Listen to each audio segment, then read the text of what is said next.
Hello, my name is Alicia Thornton. Thank you so much for welcoming me into your home. I'm here to speak about homelessness in Los Angeles, specifically geared around the Skid Row community, healthcare and housing. So let's get started. I'm excited. So basically, when you think of Skid Row, what comes to mind?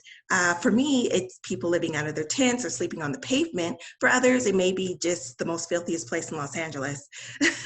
When in fact, Skid Row is highly rich with resources, and it's heavily funded by the government to assist the homeless into transitioning into more of a permanent housing situation, permanent working situation. For 2 years, I worked for Goodwill's WCD program, and in that opportunity, I was able to assist participants on Skid Row and with transitioning into permanent work. And so I got firsthand experience on what it was like dealing with the Skid Row community. So resources on Skid Row is the far best resources that Los Angeles offers for the homeless as of today. So what resources and programs are offered? Well, we have a few organizations downtown, and their names are Veterans of America, Midnight Rescue Mission, the Wine Guard Union Rescue Mission, Downtown Women's Center.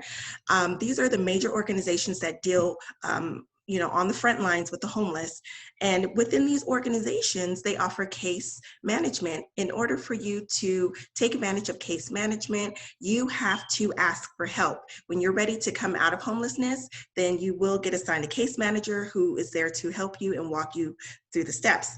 I was reading an article by the Invisible People. They interviewed a homeless man by the name of Luke, and they said, well, Luke, can you describe Skid Row? Because people think it's like, just no hope lane. And Luke said, oh, Skid Row's located by the bus station. It's where all the food is. It's where all the shelters are. It's where all the resources are. And they're like, oh, interesting. Because people that are homeless don't like to go to Skid Row because they feel like there's nothing there. So it was interesting that, Luke would say something like that, but it's the truth. And so the programs provided are drug and alcohol assistance, counseling, mental health, healthcare, and low-income housing are just a few programs that they offer down on Skid Row. So as far as the guidelines, in order for you to access these resources, you must ask for help.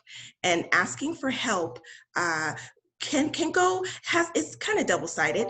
20% of the Skid Row residents are not experiencing mental illnesses. So when they're ready to get off drugs or whatever they may be battling, or maybe depression, they go into these organizations. They say, hey, I'm homeless, I need help, okay?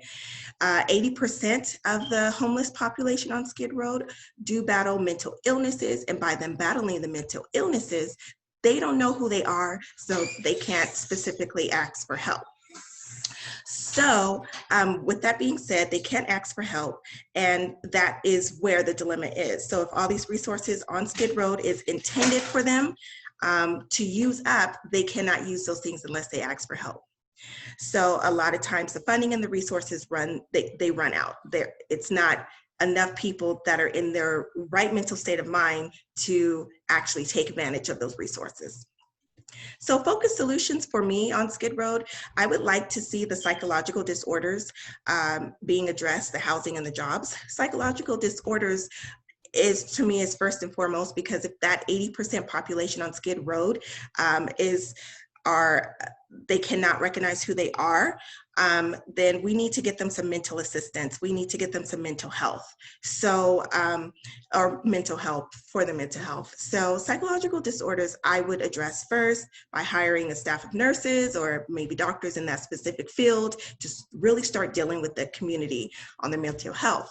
Housing, Skid Row has plenty of housing, but those housing is only for people who know how to ask for help. We don't have housing for mental health. So I would definitely want to see more funding going in that direction. Jobs, as far as jobs, I would love to see, jobs cater to their specific skill set. And so I would love to see investments more towards their skill set and what they can do. So in conclusion, you know, in the end, Skid Row is one of the most richest places to go get resources if you're homeless. As long as you are in your right frame of mind and you know how to ask for help, you'll do well down there. And, you know, once more, I would ask the question, you know, when you think of Skid Row, what are your thoughts? What are your thoughts after hearing this? Are you still pondering?